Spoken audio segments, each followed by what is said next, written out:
सेवण का ख़बर शामिल कई पिया तालका रिपोर्टर मोहम्मद सफ़र सेवानी जी रिपोर्ट मुताबिक़ सेवण भरिसां ॻोठ बाग यूसुफ जे रोड जी मरम्मत न थी सघी, जॾहिं त इंडस हाईवे सेवन रोड खां बाग यूसुफ बूबक ताईं जेको रोड आहे उहो साल 2022 जे ॿोॾ में 1 खां 2 महीना ॿुॾल हो।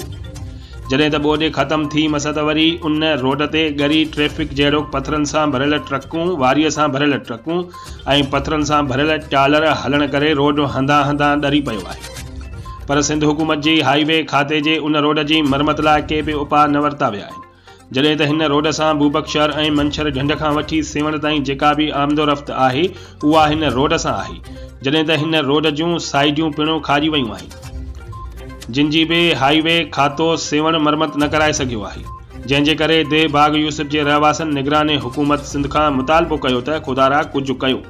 हिन रोड जी मरम्मत करायो त जीअं हिन रोड ते हलंदड़ ट्रैफ़िक ऐं रोड सां जेकी ॻोठ लाॻापियल आहिनि उन ॻोठनि जे रहंदड़ माण्हुनि खे अचण वञण में तकलीफ़ पेश न अची सघे।